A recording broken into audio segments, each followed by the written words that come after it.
There is a rule in Spanish royal life so old that almost nobody alive remembers it being written down. It isn't a law. It isn't in the Constitution. It has never needed to be, because for centuries it simply wasn't questioned. When a woman of the Spanish royal family stands before the Pope, she covers her head.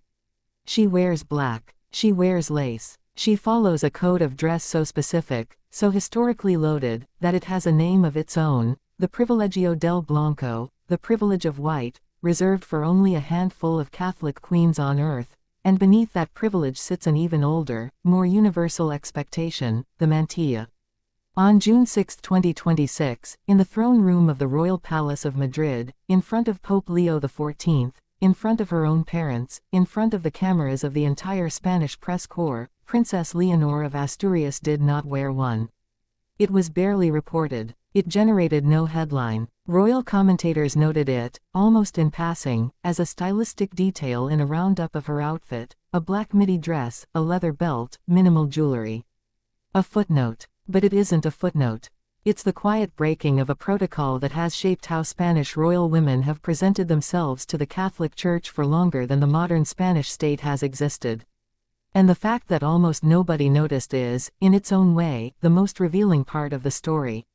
This is what that protocol actually is. This is what breaking it actually means. And this is why a 20-year-old future queen chose, deliberately and without explanation, to be the one who broke it.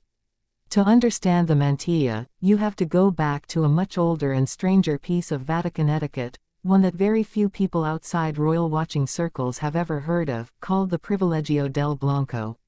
For centuries, Vatican protocol required that women, when granted a papal audience, dress in black, with a black veil covering the head, as a gesture of mourning and humility before the Holy See.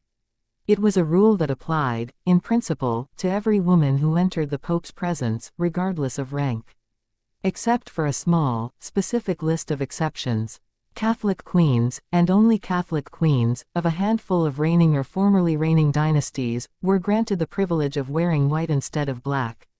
It is an honor so rare that, as of recent decades, it has belonged to fewer than 10 women on the planet at any given time: the Queen of Spain, the Grand Duchess of Luxembourg, the Princess of Monaco, the Queen of the Belgians, certain Italian noblewomen tied to historic dynasties that once held the privilege through royal descent. Everyone else, including the unmarried daughters of those same queens, including princesses who are heirs to thrones, including Leonor herself, wears black. And black means a veil. This is not a minor aesthetic preference. The mantilla, in this context, carries centuries of theological and political weight. It signals submission to the authority of the Church. It signals modesty. It signals, in a way that modern royal communications departments are generally careful never to say out loud, that even the most powerful women in Catholic Europe enter the presence of the Pope as supplicants, not equals. The veil is the visual language of that hierarchy.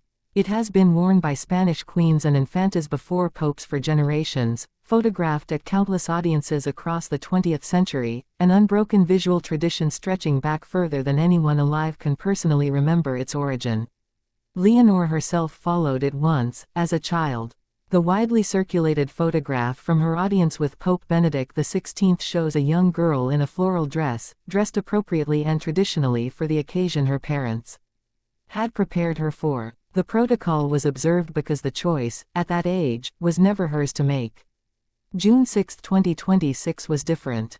She is 20 now. The choice was entirely hers, made with the same precision and self-possession that has marked every public decision of her adult life. The no mantilla choice was not an oversight, not a wardrobe malfunction, not a young woman who simply forgot what was expected of her. Royal commentators who cover the Spanish family closely describe the decision as fully consistent with contemporary Vatican guidance, which no longer strictly requires the veil, and reflective of what was called a more modern interpretation of tradition. Which is the polite, diplomatic way of saying, she knew exactly what the old rule was, and she chose, deliberately, not to follow it. To understand why that choice matters, you have to understand who was standing on the other side of the room. Pope Leo XIV is not a figure who arrived in Madrid to reinforce 5 centuries of rigid Catholic ceremony. He is the first American to hold the papacy in 2,000 years of church history, a member of the Augustinian order built on humility and service to the poor, and a pope whose defining theme since his election in May 2025 has been what he calls the Church of the Poor, an explicit pivot away from pageantry and toward the margins. His visit to Spain was built around a homeless shelter in Madrid, a prison visit in Barcelona, and a trip to the Canary Islands, the entry point for migrants crossing from West Africa, where Spain's most urgent and politically fraught humanitarian crisis is unfolding in real time. He spoke, in the throne room itself, about reconciliation between the different forces of this nation, a pope choosing, deliberately, not to lean into the ceremonial weight of the institution he leads, but to use the moment to talk about division and healing in a country that badly needs both. A pope actively de-emphasizing hierarchy and ceremony. A princess choosing, on the same afternoon, not to perform one of the oldest hierarchical gestures available to her. The two of them were not in tension. They were, in a strange and probably unplanned way, in alignment, two youngish reformist figures, leading two of the oldest institutions on earth, independently arriving at the same instinct, that the old performance of submission no longer serves the purpose it once did. There's a reason this kind of protocol break matters more than it looks like it should, and it has to do with how institutions actually communicate power. Verbal statements are heavily managed, lawyered, vetted by communications teams, designed to say as little as possible while appearing to say something. Clothing, by contrast, flies almost entirely under that radar. Nobody at the Spanish royal household issues a press release explaining a princess's hemline. Nobody has to approve a veil in the same way they'd approve a speech. Which means that what a royal woman wears to a genuinely formal, genuinely loaded occasion is one of the only channels left where she can say something true without technically saying anything at all. Leonor used that channel twice that day. The first message was the missing mantilla. The second was on her ears. The earrings she wore were original glass pieces by Boira, a small Spanish design house based in the region devastated by the Dana floods of late October 2024, a catastrophic flash flooding disaster that killed over 200 people across Valencia, destroyed thousands of homes and businesses, and became one of the defining national traumas of the decade. Queen Letizia had worn the same brand publicly in December 2024, a gesture of solidarity with a region and a business community still trying to recover. Leonor wore them to meet the Pope. Put the two choices together, the missing veil, the flood survivor earrings, and you get something that looks less like an accident and more like a pattern. A future queen using the most formally significant audience of her young adult life to make two quiet, deliberate statements, that the old hierarchy of submission no longer fully applies to her, and that the suffering of ordinary Spaniards, even in the middle of an event built around 5 centuries of church and crown ceremony, was not going to be left at the door. Neither statement was spoken. That's the part that makes it a broken protocol rather than a public position. A spoken position would be political, and she is constitutionally barred from politics. A worn position is something else entirely, something closer to atmosphere, to implication, to the accumulated weight of small choices that nobody can quite hold her accountable for because nobody can prove intent behind a hemline. It is, in other words, the only form of voice available to an heir who is not yet permitted to have one. And she used it. This is not the first time the Spanish crown has navigated its relationship with the papacy as a question of distance rather than closeness. For 5 centuries, the Spanish throne and the Vatican were functionally inseparable. Isabella I and Ferdinand II ruled under the title Catholic monarchs, granted by the papacy itself, with the Reconquista framed explicitly as a religious enterprise and the colonization of the Americas conducted under direct papal sanction. The Franco dictatorship, which didn't end until 1975, built its own legitimacy on national Catholicism, a doctrine fusing Spanish identity with Catholic faith so completely that the two were, for 40 years, treated as functionally the same thing. Juan Carlos I's transition to democracy required a deliberate, careful separation of crown and church, a constitutional disentangling of two institutions that had spent 500 years operating as one. Felipe VI continued that separation, presiding over a monarchy that relates to Catholicism today as one part of Spanish civic life rather than its organizing principle. Leonor's missing mantilla is the next sentence in that long paragraph of institutional distancing. Not a rejection of the church, she stood there, respectful and present, for the full ceremony, the full salute, the full formality of a head of state visit. But a small, unmistakable signal that the centuries-old grammar of submission no longer needs to be performed in full for the relationship to remain intact. There's an irony worth sitting with here, too. The protocol she broke, the requirement to cover the head, to wear black, to visually perform humility before papal authority, was a rule designed for women specifically. It does not apply to men in the same way. The male dress code for papal audiences carries none of the same theological weight, none of the same historical baggage about veiling and submission and mourning.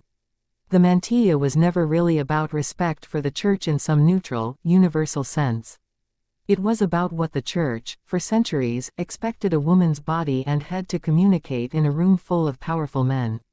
Leonor, heir presumptive to a throne she holds only because the Spanish Constitution still allows a son to displace her, technically, a young woman who has spent 3 years completing the same military training her father and grandfather completed before her, who has soloed an aircraft and completed a parachute course no member of her family has ever attempted, stood in that same room and declined, quietly, to perform the specific, gendered humility the rule demanded of her. She didn't say any of that.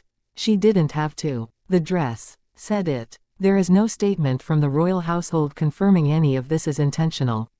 There never will be. That's the nature of the channel she used. Official confirmation would turn an atmosphere into a position, and positions are exactly what a constitutional heir cannot afford to hold in public. The deniability is the point. If anyone ever asked her directly why she didn't wear a mantilla, there is a perfectly reasonable, perfectly true answer available. Contemporary Vatican guidance doesn't require it, and many royal women across Europe have stopped observing the older custom in recent years. All of that is accurate. None of it is the whole story. The whole story is a 20-year-old woman who has spent her entire life inside an institution that tells her, constantly and structurally, what she cannot say, about Catalonia, about her grandfather, about the succession law that still doesn't fully guarantee her the throne she's training for, finding the one register left in which she is allowed to speak. Not with her voice, with her clothes, with the absence of a piece of lace that her grandmother and great-grandmother and the long unbroken line of royal women before them would never have dreamed of leaving off. Spain didn't really notice. Most of the country's attention that week was on the Pope's broader visit, the Mass in the Plaza de Cibeles, the homeless shelter, the prison in Barcelona, the trip to the Canary Islands. Leonor's choice slipped past as a stylistic footnote in a handful of fashion-focused royal roundups, mentioned and then forgotten within a news cycle. But protocol doesn't have to be loud to be broken.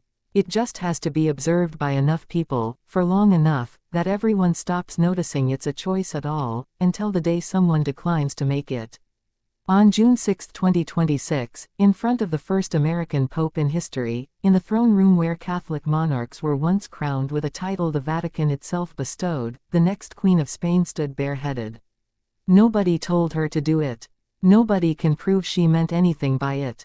And that is exactly how she wanted it.